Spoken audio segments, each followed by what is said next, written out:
kalimat gitu. Coba sebuah, udah kelas 11 ini. Ayo. Sini. Oh, boleh, Ari. Sebuah tes yang berisi ulasan mengenai suatu karya. Benar sekali. Ari udah pernah bikin resensi belum? Sudah, Bu. Kok belum bisa jawab pertanyaan saya?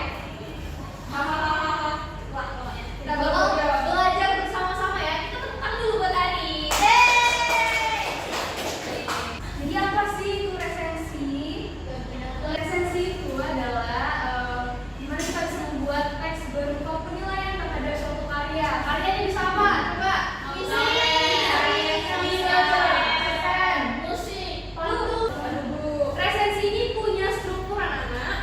Jadi yang pertama ada judul resensi. Nah ini perlu dibuat dengan menarik supaya orang-orang tuh mau baca resensi atau ulasan kita buat. Yang kedua ada sampul buku. Jadi kita perlu mencantumkan sampul. Jadi kayak misalkan kita mengulas tentang novel, kita perlu mencantumkan dari sampulnya. Dia kayak, oh ini ya buku yang bakal kita baca resensinya. Lalu ada identitas buku. Nah ini mencakup judul buku, jenis buku, nama pengarang, nama penerbit, tahun terbit, kapan dia cetak berapa, ketebalan bukunya, nomor edisi buku, ukuran buku hingga harga buku. Contohnya ada di sini nih. Bisa dilihat? Bisa ikuti pelajaran saya sampai sini? Bisa. Oke, kita lanjut. Lalu struktur yang keempat ada bagian pendahuluan. Nah ini biasanya struktur ini dia itu nggak selalu ada gitu di teks resensi.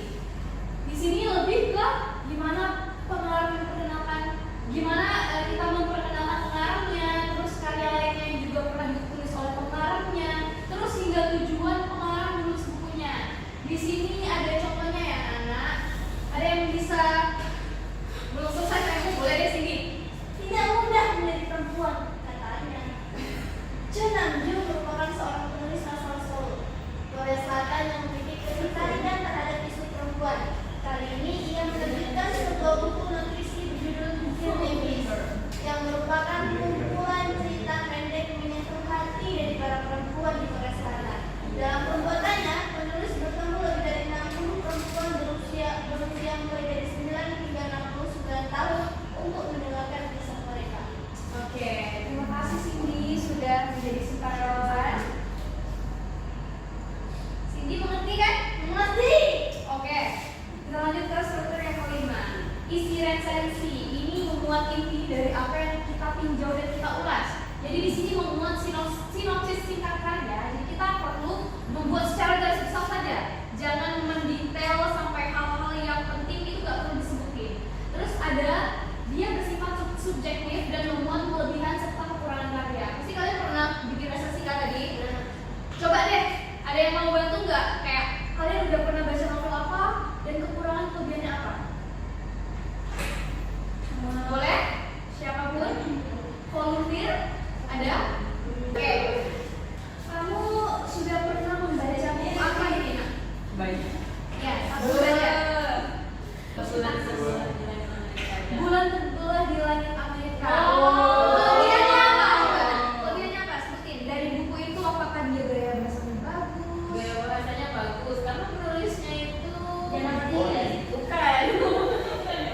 Dia menceritakan secara lengkap ya sesuai pengalaman pribadinya di Amerika. Kalau buat kekurangannya apa coba? Kekurangannya kurang panjang dari teks ceritanya. Berarti apa kalau menariknya? Hanum Salsabila. Hanum Salsabila. Oh, Ini iya. penggemarmu. Oke, silakan duduk. Tepuk tangan buat Ari. Sudah mengerti nak sampai sini? Sudah. Kita lanjut ke struktur selanjutnya. Ada apa tuh? Jadi ini bersih kesimpulan dan apakah yang kita baca itu bisa direkomendasikan terhadap beberapa usia. Jadi misalkan contoh, buku ini sangat cocok bagi pembaca yang tertarik pada isu perempuan. Kisah di dalamnya mampu menggetarkan emosi pembaca dengan baik. Banyak yang beranggapan bahwa menjadi perempuan tidaklah sulit, namun semua membaca buku ini pemikiran-pemikiran tersebut akan berganti dengan rasa empati yang mendalam. Oke, nah kita lanjut ke materi selanjutnya. Jadi setelah mengetahui struktur-struktur dari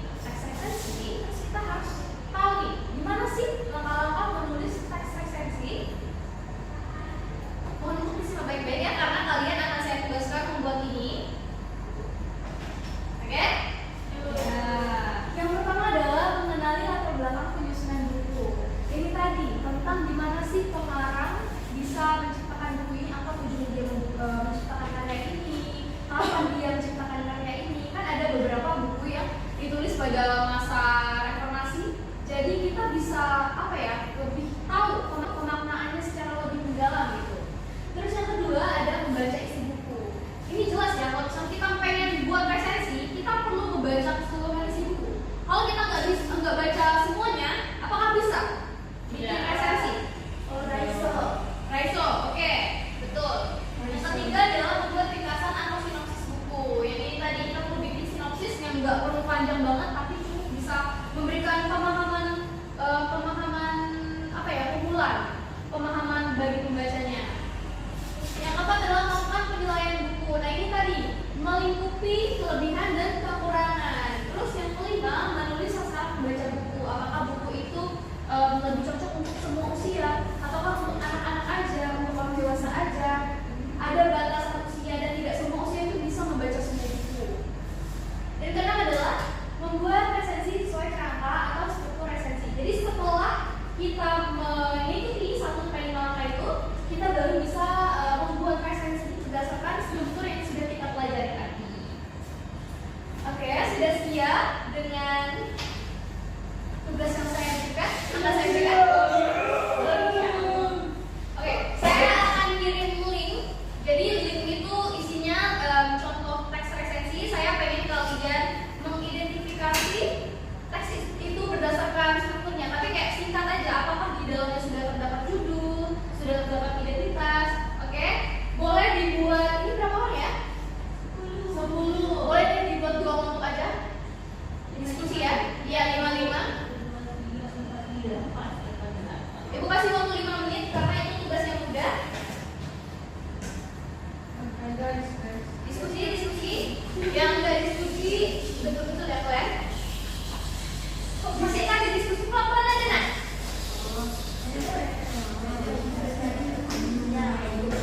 Ada yang kesulitan nak? Ada kesulitan? Iya. Oke. Ini kesulitan pakai apa?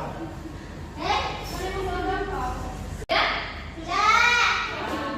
Tidak ada yang berbicara lagi? Oke, Bu. Tegak posisinya, tidak ada yang bersandar pada kelas saya. Di sini kan sudah selesai berdiskusi semua. Nah, Ibu pengen satu orang aja perwakilan dari kelompok yang bisa itu menjelaskan apa yang sudah didiskusikan. Siapa yang mau? Alia, Bu. Sini sama Ali mau. Nah, Alia. Ya. Perkenalkan, nama saya Sidirana Aziza. Saya dari kelompok 1 beranggotakan Arinda, Fiona, Anis dan juga Jayan. Jadi hasil dari diskusi kami menemukan judul dari sebuah buku yang berjudul resensi. Judul resensinya itu perjuangan melawan ketidakadilan dan kerusakan lingkungan. Terus di situ ada terdapat sampul buku yang nggak bisa ditampilin ya teman-teman. Pokoknya sampul buku. Lalu identitas buku itu berisi sudah terdapat judul buku, pengarang, penerbit, tahun terbit, cetakan dan juga tebal halaman. Lalu ada pendahuluan. Di buku itu tidak ada bagian pendahuluan. Lalu isi resensi sudah memuat sinopsis, kelebihan dan kekurangan buku, dan yang tadi itu penutup juga terdapat penutup berupa kesimpulan dari isi buku tersebut. Oke. Tangan buat Cindy dulu dan teman-temannya. Apakah ada dari kelompok lain yang ingin memberikan koreksi? Apakah jawaban sini sudah benar? Ada yang salah? Sudah pas, sudah pas. Sama? Tadi nyontek ya? Ini Bu yang benar. Oh, ini yang benar. Gak boleh gitu nak. Ya, benar aku. Oke. Kembali lagi ke laptop. Kita akan ulas bersama, diskusi bersama tentang apa yang sudah kalian cari. Jadi benar ya? Di sini udah ada judulnya. Judul resensinya adalah Perjuangan Melawan Ketidakadilan dan Kerusakan Lingkungan. Terus terdapat satu buku yang bisa dilihat. Terus ada identitas buku, sudah mencakup judul buku, judul bukunya, terus logo pintar, pengarangnya oleh Terelie, penerbitnya oleh tahun terbitnya 1 Februari 2024. Terus dia udah cetakan keempat, keren kan cetakan keempat, dan halamannya 371 halaman. Buku yang berbuat tulis. Oke, jadi sesuai dengan kata Cindy tadi, nggak ada bagian pendahuluan yang mengatakan gimana sih, siapa sih pengarangnya, yang membahas tentang pengarangnya, kenapa pengarangnya membuat buku ini, tidak ada. Kita lanjut langsung, ada kelas pertanyaan 4, isi resensi. Jadi singkatnya, buku ini bercerita tentang seorang pemuda yang bernama Ali yang tinggal di sebuah desa kecil. Pokoknya kalian pengen baca nggak satu orang? Oh boleh, sini gasin ya, gasin. Dengan suara yang lantang gasin. Harus dengan nada ya. Coba. Isi resensi. Buku ini bercerita tentang seorang pemuda bernama Ali yang tinggal di sebuah desa kecil. Ali adalah pemuda yang cerdas dan bercita-cita menjadi seorang yang sukses. Namun, Ali juga menyadari bahwa dunia tidak selalu adil. Orang-orang yang pintar dan berpendidikan belum tentu bisa sukses. Suatu hari, Ali bertemu dengan seorang pria tua yang misterius. Pria itu memberitahu Ali bahwa dunia ini sedang dalam kekacauan. Orang-orang yang pintar dan berpendidikan justru menjadi bagian dari kekacauan tersebut. Pria tua itu kemudian mengajarkan Ali tentang pentingnya masa menjadi bodoh. Bodoh di sini bukan berarti tidak memiliki pengetahuan atau kecerdasan. Bodoh di sini berarti tidak memiliki ambisi dan keserakahan. Saat hukum dan kekuasaan yang oleh serigala-serigala buas berburu domba, saat seluruh negeri dikekang oleh orang-orang jualan sok sederhana tapi hatinya salah, apakah kalian akan tutup mata, tutup mulut, tidak peduli dengan apa yang terjadi, atau kalian akan mengepalkan tangan ke udara, lawan!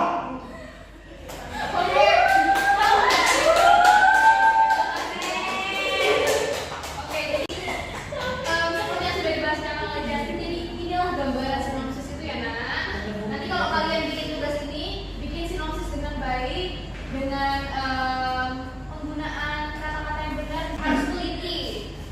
Kita lanjut.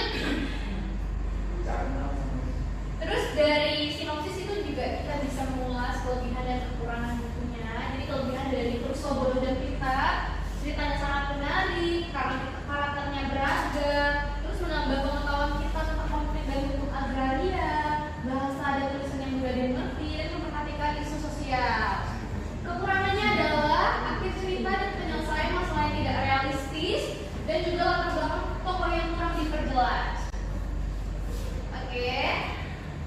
Struktur yang selanjutnya dari teks resensi yang sudah dikirimkan ada penutup. Jadi di sini lebih ke kesimpulan ya. Buku ini tidak hanya mengajak pembaca untuk peduli terhadap isu-isu yang terjadi di Indonesia, tapi juga memperlihatkan perjuangan aktivis lingkungan untuk mempertahankan hak-hak rakyat yang dirampas. Selain itu, buku ini mengajarkan pembaca untuk tidak menormalisasi tindakan penyalahgunaan regulasi. Oke, kita udah diskusi ya tadi tentang apa aja? Resensi. Baik, nah untuknya resensi, langkah-langkahnya. Selama mengikuti pembelajaran saya sampai sini sudah paham? Apakah masih ada yang perlu dipertanyakan? Coba. Ya, Tugas individu. Ya, tugas di rumah ya Ibu? Ya, boleh. Besok ya? Ya Ibu. Besok, jadi tugasnya adalah kalian bikin teks resensi lengkap dengan strukturnya, mengikuti langkah-langkah membuat teks resensi yang sudah saya jelaskan tentang karya yang sudah pernah kalian nikmati. Misalkan Arin tadi pengen misalkan resensi apa? Bulan terbelah di langit Amerika. Ibu pengen dengar deh, kalian mau resensi apa? Coba Cindy apa?